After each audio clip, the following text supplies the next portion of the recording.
Good afternoon, everyone. Just a few things here at the top, and then I am happy to take your questions.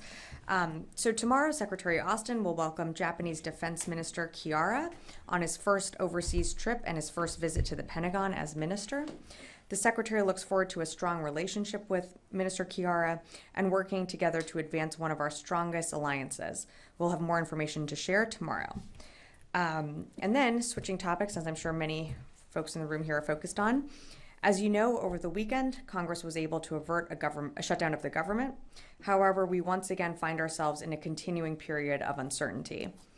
Defense of our nation requires certainty and resolve. This also means a commitment to strengthening our own national security by ensuring that Ukraine has what it needs to defend its freedom and protect their people from Putin's brutal invasion. We have enough funding authorities to meet Ukraine's battlefield needs for just a little bit longer, but we need Congress to act to ensure there is no disruption in our support, especially as the department seeks to replenish our stocks. As Secretary Austin said on Saturday, we urge Congress to live up to America's commitment to provide urgently needed assistance to the people of Ukraine as they fight to defend their own country against forces of tyranny. America must live up to its world and continue to lead. We have seen bipartisan support for Ukraine in Congress, and we urge members of Congress to keep their commitment to the people of Ukraine and secure the passage of support needed to help Ukraine at this critical moment. And with that, I'd be happy to take your questions. I'll start with Lita. Thanks, Sabrina.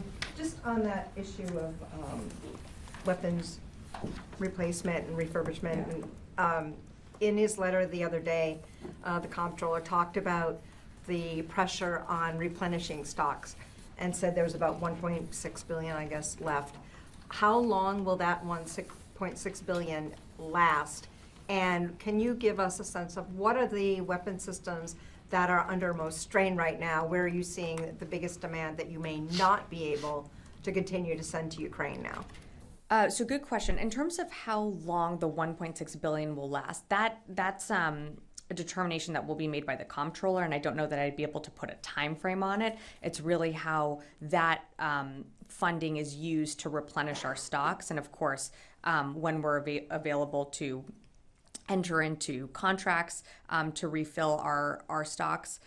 So I can't really put a timeline on how long that 1.6 billion will stretch out for.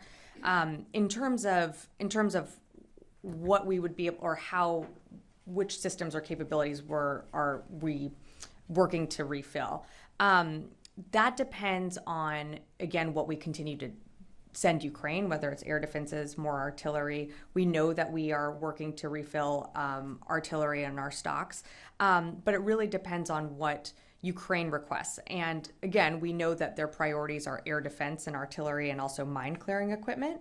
So that's what our focus is on. So that, of course, is what we're inevitably going to be refilling as well. But you have to remember, in the beginning of the war, we were also sending Javelin, Stingers, other things like that. So those also are being replenished, but we've done so over time. But the Secretary made the point the other day that air defense was the key that the U.S. wanted to continue to send. Is there pressure on that? Is that a point where the U.S. is having strains replenishing U.S. stocks at this point?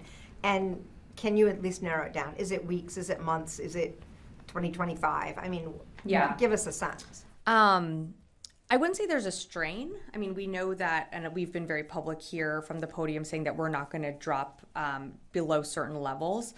So not necessarily a strain, but we do know that replenishing our stocks is a priority for this department as we continue to send and flow aid to Ukraine. I really wish I could give you more of a time frame on that. It's really hard to say. A lot of it depends on when Congress gives us the funding support we need, that we can continue to use that 1.6 billion. So I can't give you a certain timeline or like even forecast weeks or months on how long it will take to use that money. Yeah, Liz. On the Defense Department